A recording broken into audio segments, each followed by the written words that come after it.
Grace in conduct is not something that can be forced, imitated, or learned through empty repetition. It is a quality that arises naturally when one's inner state is balanced, when thought, word, and action are not in conflict with each other.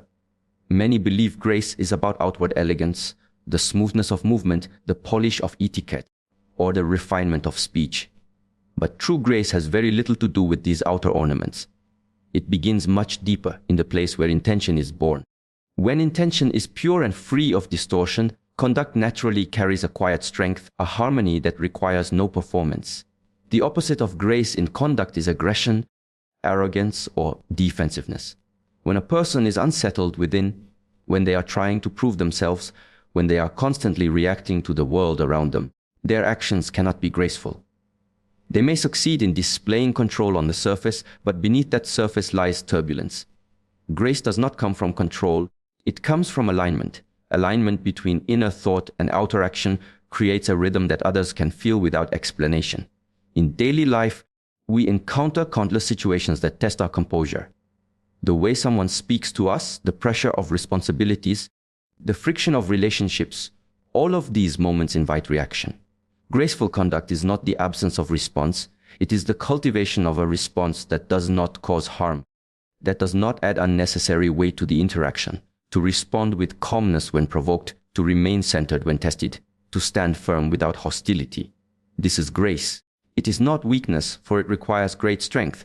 It is not passivity, for it requires awareness and choice. Grace is an active presence, a deliberate way of being that allows one to walk through life without leaving behind scars. Grace in conduct is not limited to the way one interacts with others. It is also about how one treats oneself.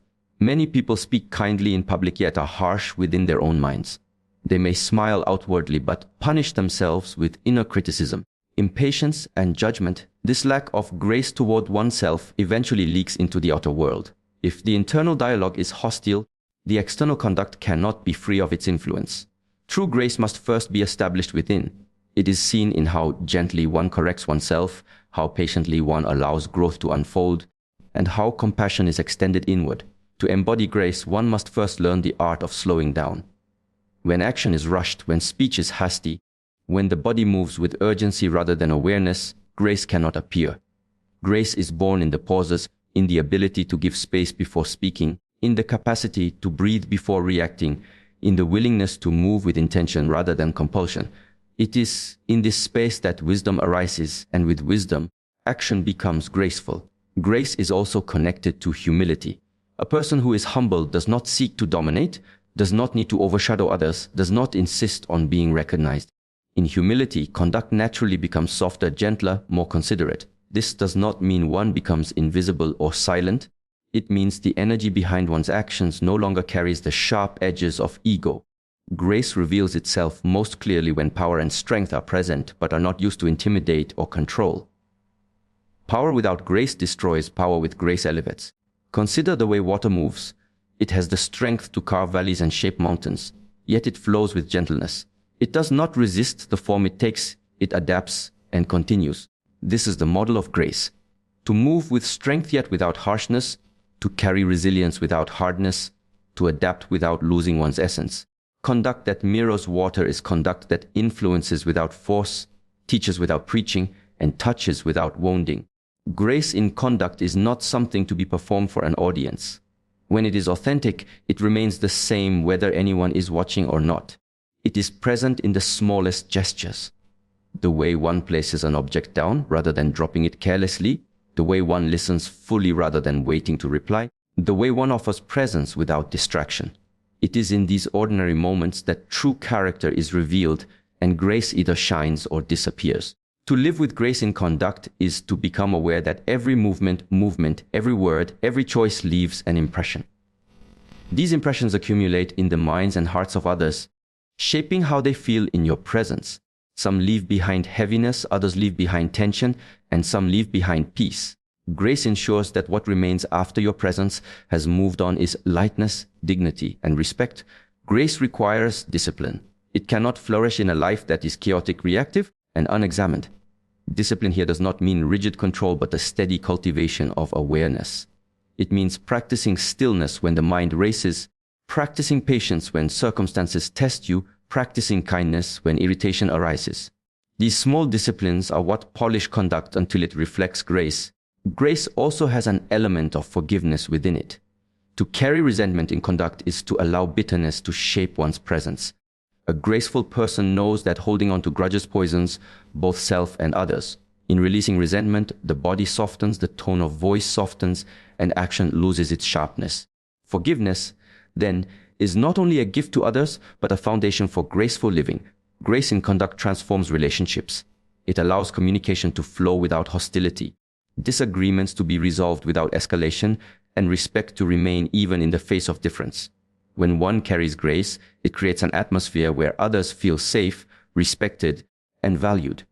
Such an atmosphere allows truth to be spoken without fear, conflict to be handled without injury, and growth to occur without resistance.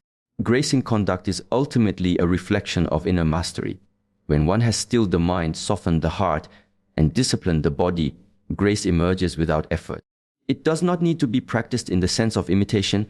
It appears naturally when balance is present. This is why grace cannot be faked. It is not in the smile or the bow or the polite words. It is in the energy behind them, the sincerity that cannot be hidden, the inner state that radiates outward through every gesture. Respectful communication is not simply about speaking politely or avoiding harsh words.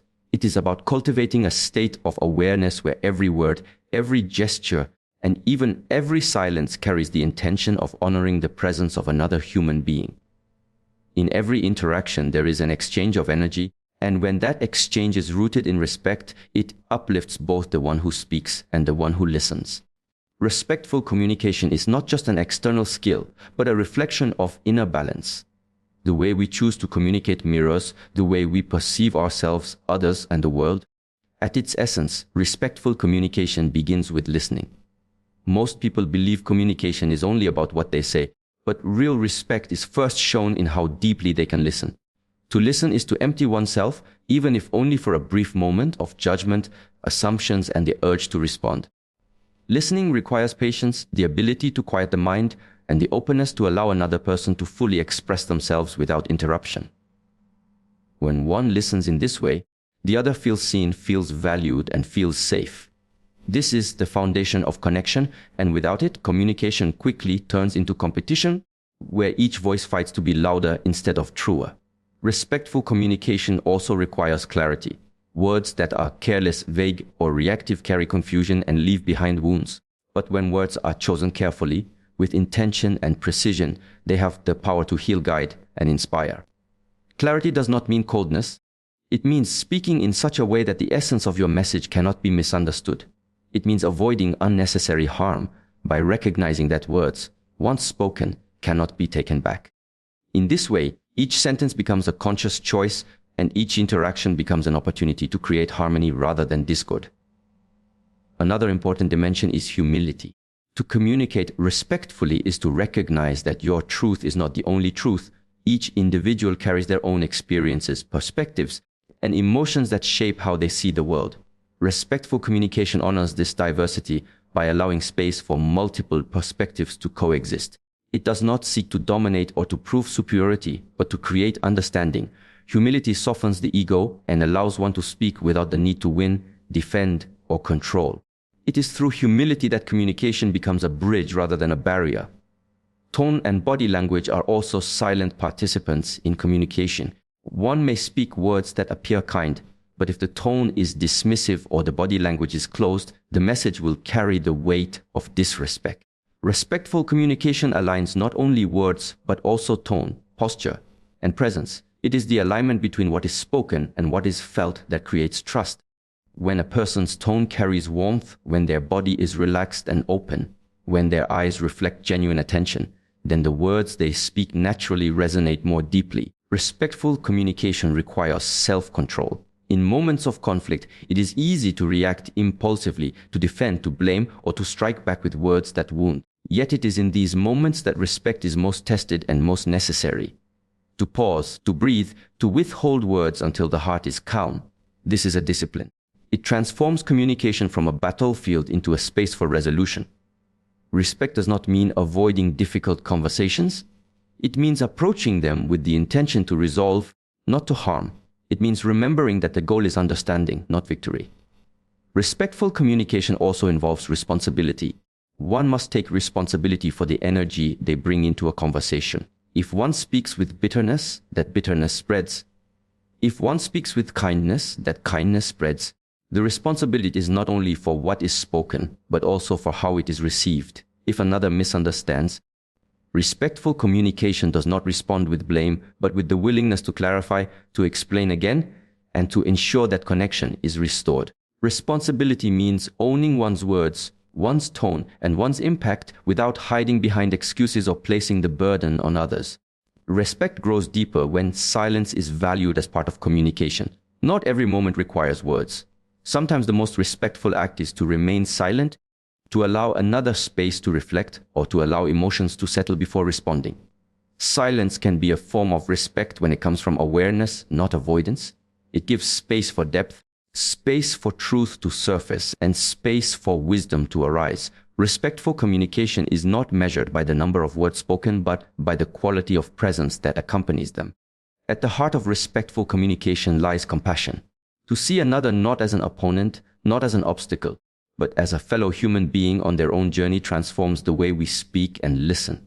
Compassion softens the voice, it chooses gentler words, and it replaces judgment with curiosity.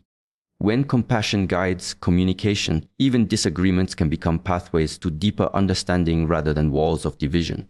It reminds us that beneath all words are emotions, and beneath all emotions are human beings longing for connection and acknowledgement. In this way, respectful communication is both a practice and a way of living. It requires awareness, discipline, and a willingness to continually refine how we interact with others.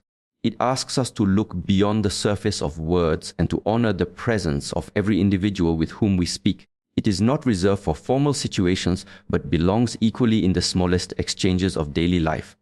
Whether with strangers, friends, family, or colleagues, every interaction is an opportunity to embody respect, to create understanding, and to contribute to an atmosphere where words uplift rather than destroy, where conversations unite rather than divide, and where silence too speaks with dignity. Confidence is one of the most misunderstood qualities in human character. Many people mistake arrogance for confidence, while others suppress their own inner strength out of fear of being seen as prideful. To walk the path of true confidence requires balance, discipline, and self-awareness. It is not about standing taller than others, but about standing firmly within yourself. Confidence without arrogance means knowing who you are without the need to shout it into the world.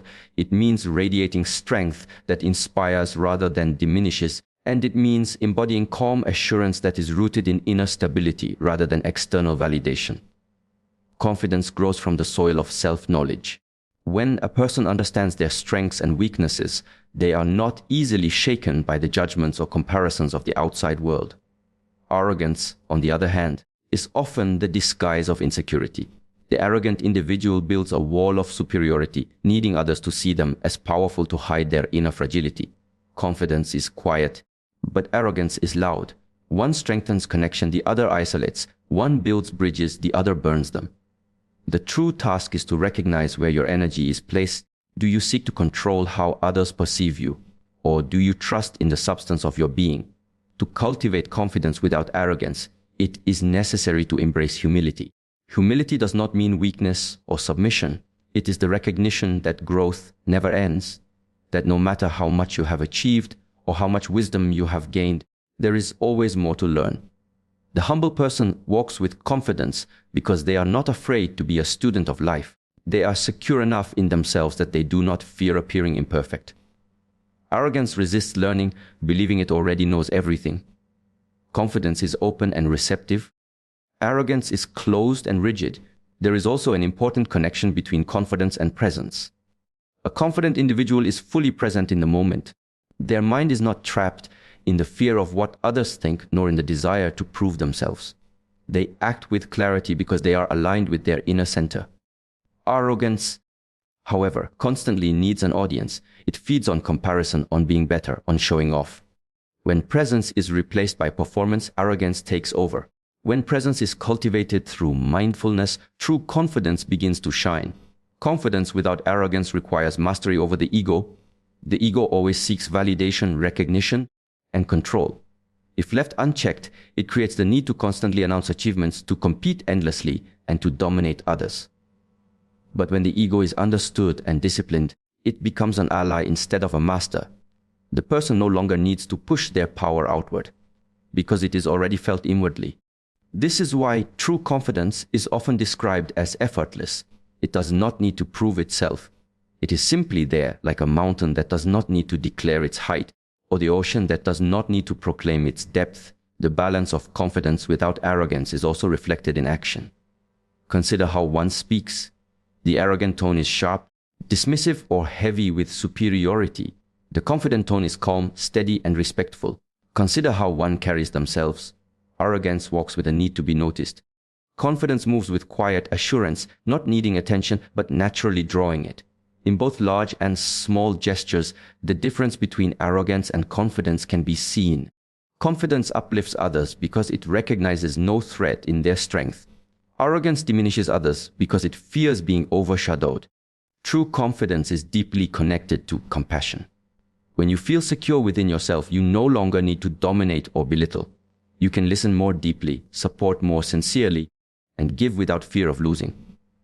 Arrogance, on the other hand, sees the world as competition. Every success of another feels like a personal loss.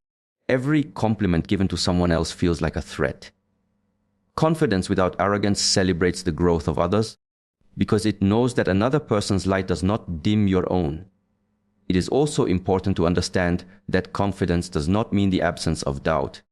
Even the strongest individuals feel uncertainty at times. What makes them confident is not the lack of fear, but the willingness to move forward despite it. Arrogance tries to hide fear behind bravado, but confidence embraces vulnerability as part of the journey. To admit you do not know everything, to acknowledge mistakes, and to continue growing anyway, this is the foundation of strength that arrogance cannot touch. When confidence is cultivated without arrogance, it becomes magnetic. People are naturally drawn to those who embody calm strength, who do not need to dominate, but who radiate quiet assurance. This kind of presence does not create resistance. It creates trust. It makes others feel safe, inspired, and empowered in their own growth. Confidence without arrogance is not only a personal quality, but also a gift to the world, because it creates harmony rather than division, unity rather than rivalry.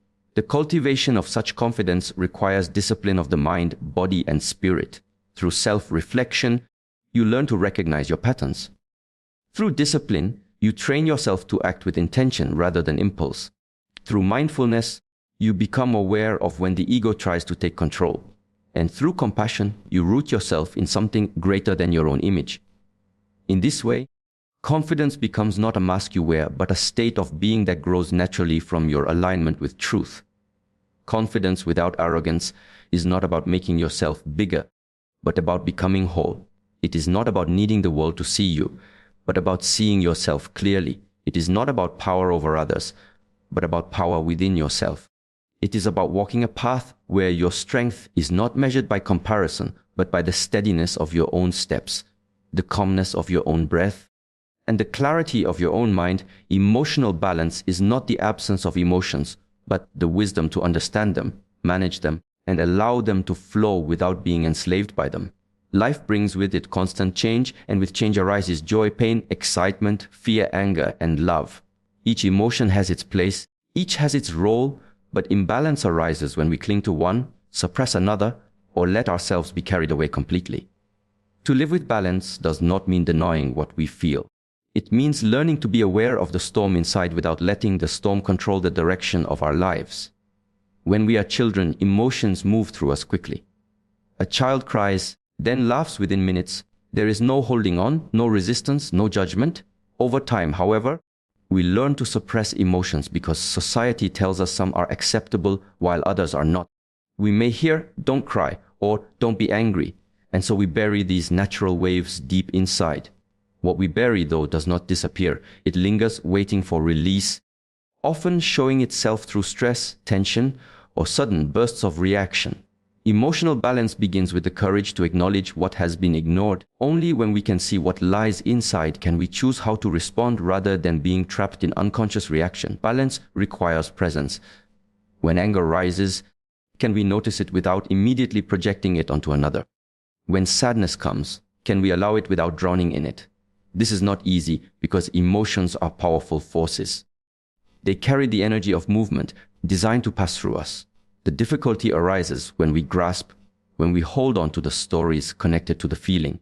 Anger is not just anger, it becomes, you hurt me, this is unfair, I will never forgive. Sadness is not just sadness, it becomes, I lost something forever, life is cruel, there is no hope. The stories extend the emotion, solidify it, and keep it alive far longer than necessary. To practice emotional balance is to let the emotion come and go without weaving endless narratives around it. The body holds the record of imbalance. When emotions are denied, the body absorbs them. Shoulders grow heavy with unexpressed responsibility, the stomach tightens with suppressed fear, the chest aches with grief that was never released. In this way, the body becomes a messenger, always pointing toward what is unresolved within. Those who cultivate balance listen to these messages. They breathe into tension, they release through movement, they observe how every posture reflects the inner state. Emotional balance cannot be separated from physical balance. The two mirror each other constantly. There is also balance in perspective. When an emotion feels overwhelming, it dominates our vision. Anger convinces us the world is hostile, fear convinces us danger is everywhere, joy convinces us everything will last forever. None of these views are complete. Each is tinted by the color of the present emotion. To regain balance means to step back and widen the lens, to recognize that what feels absolute in this moment is only one part of the whole picture. A wider perspective softens the grip of any single emotion. Silence is a powerful tool for balance. In silence, emotions lose the fuel of constant thought and speech. When one sits quietly, breathing deeply, simply watching, the waves of feeling rise and fall naturally. Silence does not eliminate emotion, but it creates space between the emotion and the self. In that space lies freedom. One can feel without drowning, one can observe without being swept away. The more this space is cultivated, the more balanced the emotional life becomes. Emotional balance is also about harmony, not neutrality. Many people misunderstand balance as emptiness or flatness, as if the balanced person feels nothing. In truth, balance allows one to feel more deeply because there is no fear of being consumed. When anger is acknowledged and released, compassion has room to emerge. When sadness is accepted, joy finds its way back. The dance of emotions becomes fluid, not blocked. Balance makes us fully human, capable of experiencing the richness of life without attachment or aversion. Relationships are the testing ground of balance. Alone, one may think they have mastered emotions, but in the presence of others, the truth is revealed. A single word can ignite irritation, a small gesture can trigger insecurity, a tone of voice can awaken old wounds. These moments are not failures but opportunities to practice. Each encounter teaches where balance is still fragile, where the old patterns still dominate. The path of balance is not isolation, but participation with awareness. Balance also demands honesty. To say, I am not angry, while the body is tense and the mind is racing is self-deception.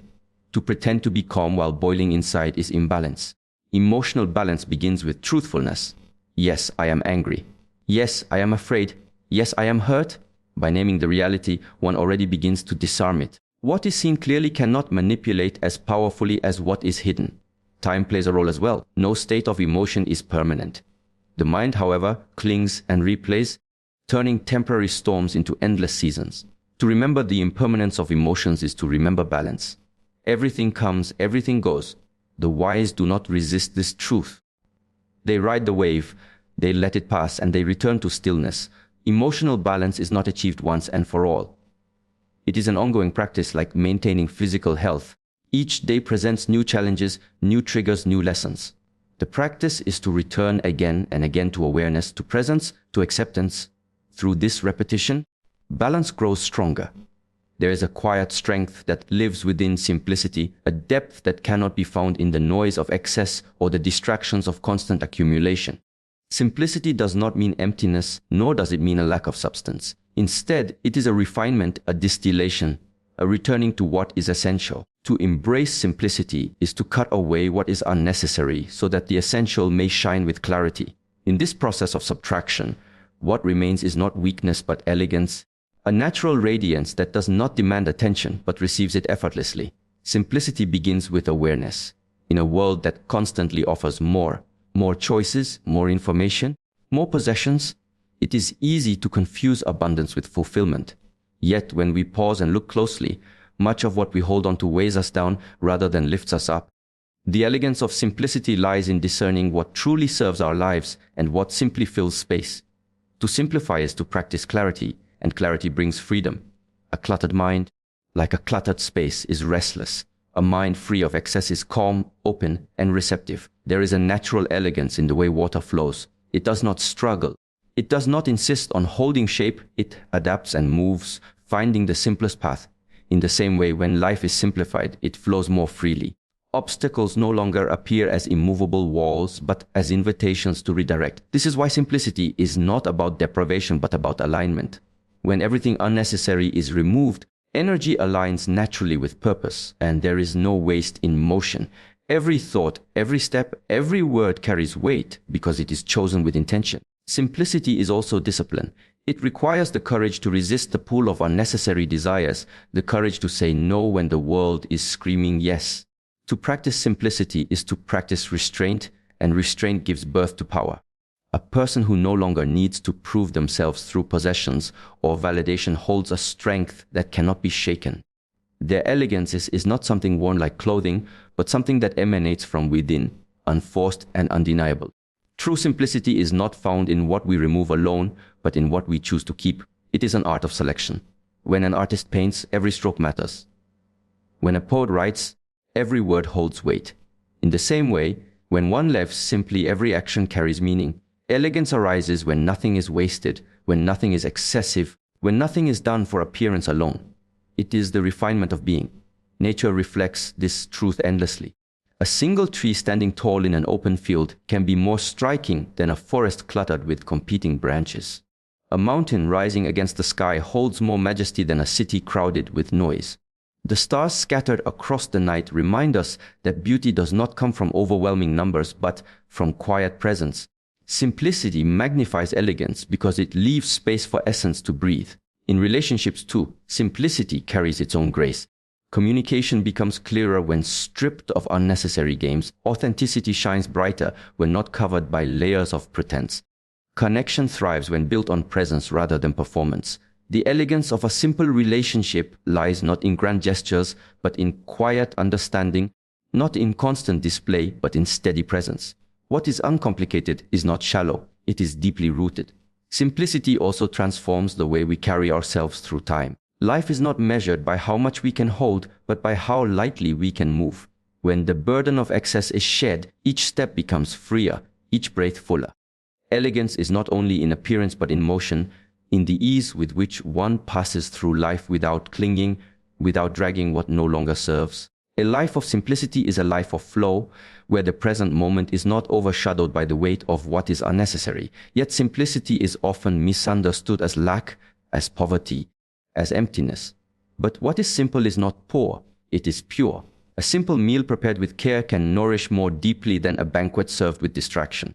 A simple gesture of kindness can change a day more than 1,000 words spoken without presence. A simple life is not about living with less, but about living with more meaning, more clarity, more intention. There is elegance in the silence between sounds, in the space between words, in the pause between breaths. It is in these spaces that depth is revealed. Simplicity gives us the ability to notice what would otherwise be drowned out by noise. It allows us to find beauty in the ordinary, wisdom in the small, and peace in the quiet. The elegance of simplicity is not a decoration. It is a way of being that returns us to balance with ourselves and with the world. When the mind learns to embrace simplicity, it stops searching for constant stimulation. It no longer craves excess but finds satisfaction in presence.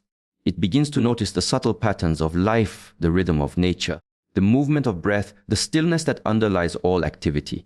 In this noticing, a person becomes elegant not because they strive to be, but because they are no longer fragmented by excess. They are whole, and wholeness carries its own grace. Simplicity is not the absence of depth but the essence of it. It is not a sacrifice but a refinement. In its quiet form, it reveals a power that does not need to shout, a beauty that does not need to seek approval, a radiance that is timeless. Elegance in simplicity is not something pursued externally, but something cultivated internally, and once it takes root, it transforms everything it touches. Integrity and authenticity are two words often spoken, but rarely lived in their full depth. They are not simply ideas to admire from afar. They are principles that demand embodiment, consistency, and an unwavering commitment to truth. Integrity means wholeness. It is the alignment of thought, word, and action. It is living in a way where what you say reflects what you do, and what you do reflects who you truly are. Authenticity, on the other hand, is the courage to be real, the refusal to wear masks to fit expectations, the boldness to stand in your own essence without bending under the pressure of approval or fear of judgment. Together, integrity and authenticity form the bedrock of a life that cannot be shaken by external forces, because the foundation rests not on appearances but on inner truth. To live with integrity requires vigilance. Every moment presents a choice to speak the truth or to distort it, to act in alignment or to betray oneself for temporary comfort. Integrity is not built by grand declarations but by small, consistent acts of honesty. It is in the promise you keep even when it inconveniences you. It is in the responsibility you take when mistakes are made. It is in refusing to compromise principles for the sake of advantage. A life of integrity may not always be the easiest path, but it is the only one that allows you to walk with lightness, because there is no hidden deception weighing on your conscience. Authenticity demands presence. It asks that you pause and look within to see whether what you present outwardly matches what you feel inwardly. Many live with a mask, a persona crafted carefully to meet societal standards, to avoid rejection, or to maintain approval. Yet every mask comes with a cost. The deeper self is silenced, suffocated beneath layers of pretension. When you live this way, you are fragmented, always caught between who you are and who you pretend to be. Authenticity dissolves this fragmentation. It is the act of standing openly, even in vulnerability, declaring through your being, "This is me," without the need for embellishment or disguise. The relationship between integrity and authenticity is inseparable. Integrity without authenticity becomes rigid rule following an external morality devoid of depth. Authenticity without integrity becomes self-indulgence, an excuse for actions that may harm others. But when they merge, they create a life of both strength and softness. Integrity provides the structure, the discipline, the unwavering compass. Authenticity breathes life into that structure, allowing for uniqueness, creativity, and the full expression of individuality. Together, they form a harmony that radiates outward, inspiring trust and respect in others and deep peace within oneself. In many traditions, integrity is likened to alignment. Just as a building stands firm only when its foundation and structure are sound, so too does a person stand unshaken when their inner world and outer actions are in harmony. The storms of life may arrive, but they do not collapse what is whole.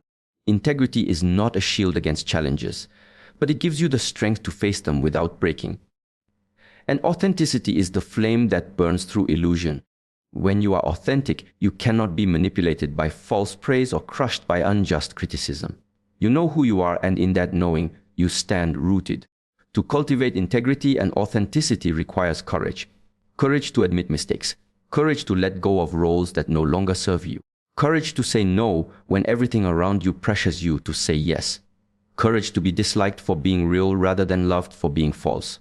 This courage is not loud or aggressive. It is quiet and steady, born from an inner knowing that truth will always be the stronger ground to stand upon than illusion. The world may tempt you with shortcuts, but the one who chooses integrity and authenticity does not seek temporary gain. They choose the path that nourishes the soul rather than feeds the ego. Integrity is tested not in times of ease, but in moments when compromise seems convenient. Authenticity is revealed not when it is safe to be real, but when there is risk in standing true. These are the crucibles where character is forged. Many can speak of values, but few live them consistently. To embody integrity and authenticity is to walk a path where your life itself becomes the teaching, where others need not hear your words to understand your principles because they see them in your actions. When one lives with integrity and authenticity, relationships deepen. Trust is built because people sense the steadiness of someone who does not play games with truth. Connection becomes richer because you are not connecting through masks, but through genuine being. Work becomes more meaningful because you are not acting for mere reward, but as an expression of your inner values.